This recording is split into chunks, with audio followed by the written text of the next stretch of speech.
Here we are at Parappa Palace, which acts very much as an introductory type palace. It has a lot of simple enemies, it's a short dungeon, and it's easy to follow.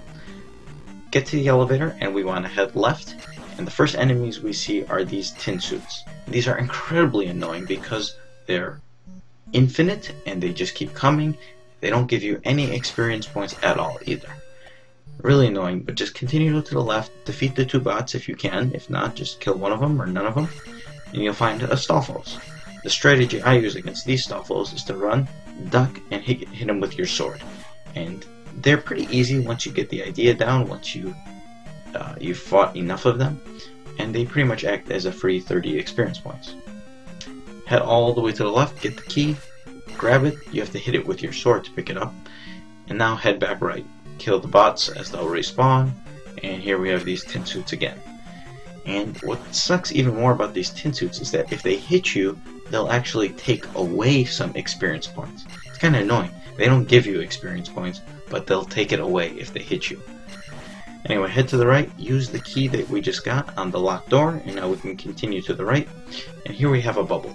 And you can just stand here endlessly and hit this bubble if you'd like, and it gives you 50 experience points if you kill it.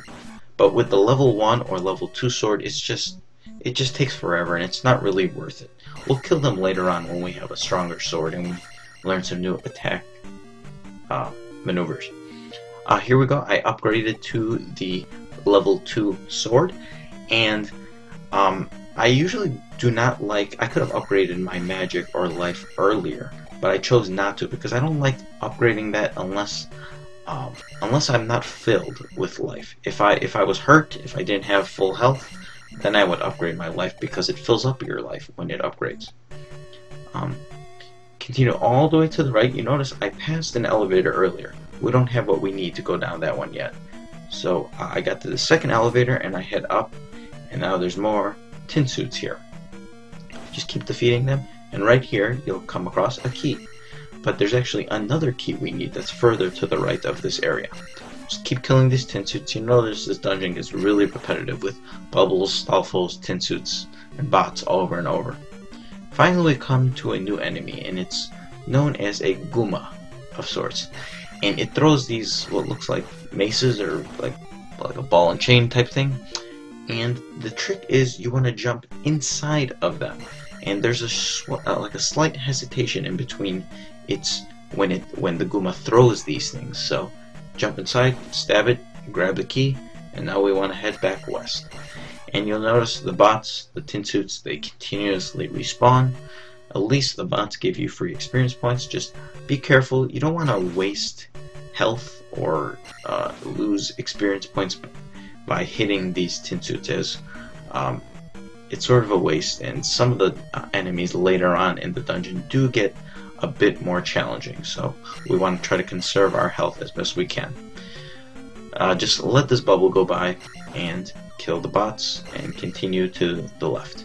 And you can see that one dropped a magic jar, and what the magic jars do is, if I use magic, I haven't used the spell yet, and I got a magic jar, it would fill up my magic meter a little bit. Head down the elevator, and now we have these bubbles. This room is actually incredibly hard, but you can use Link and move him side to side to almost control where the bubbles will bounce, because they'll bounce off the edge of the wall.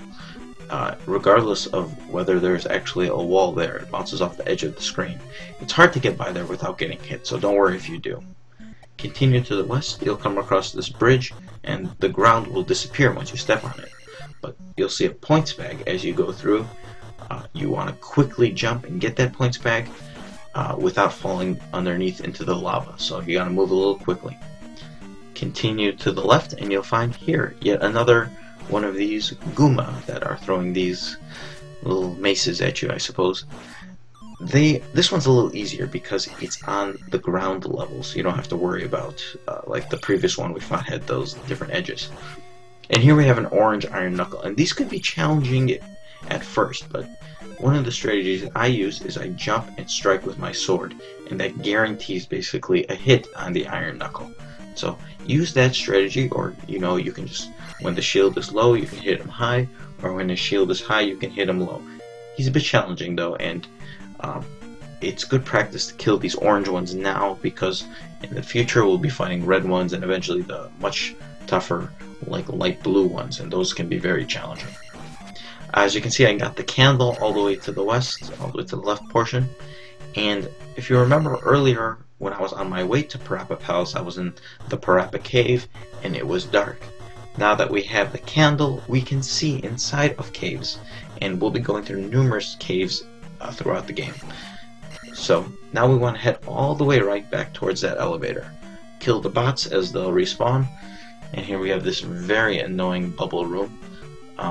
You can, like I said, you can control the walls, or you can somewhat control the bubbles based on the fact that you can control the walls, but it's hard to get by without getting hit. I mean, I almost always get hit there. You'll eventually reach the elevator, head up, and now we want to head all the way to the right to where we saw the other elevator. And now if you look at my, I'm at level 2, 2, and 2 for Sword, Magic, and Life. Basically, by the time you finish this dungeon, you want to be either at 3, 3, and 3, or 2, 3, and 4. And you want that because you're going to need, if you want to have your, basically you want to be fully upgraded by the time we get to the final palace, we need to upgrade at least 6 times by defeating the first palace. Otherwise, you're going to find yourself at the end of the game just mindlessly going through battle scenes upgrading. So I chose not to upgrade there because I want to get the sword upgrade at 500 experience points, as that's kind of important. It's much harder to upgrade your sword. It takes more experience points than upgrading either the magic, and the life is the easiest one. So here's yet another Guma, and like I said, you should be getting a little more used to these guys, and as well as the Iron Knuckle, as these are going to be, while they might seem like hard enemies here in Parappa Palace, once we get to the next palaces or the next more difficult areas, these guys are replace, basically act as the easy enemies. And as you can see, I have 450 experience points, and these Iron Knuckles usually give me 50 unless they give me a points bag, which they did. And doing that allows me to upgrade not only the attack to level 3, but also my health to level 3. And now when I beat the boss and I put the crystal at the end of the palace, I'll be able to get a level 3 in magic.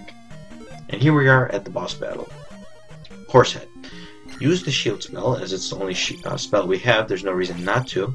And the trick is you just jump, hit him in the head, and you want to retreat so you don't get hit by its large mace that it holds. Just keep jumping in and out, and there's really not much to this battle. I suppose it's a little hard to beat him without getting hit at all. It takes a little practice. I got hit a few too many times there, but it'll give you 50 experience points. It drops the key, pick it up, head right, and place the crystal into the statue. And now our experience points will automatically be upgraded to the next level up, which will be the magic at 300. So upgrade, and now leave the palace. And that concludes Chapter 1. Please join me for Chapter 2.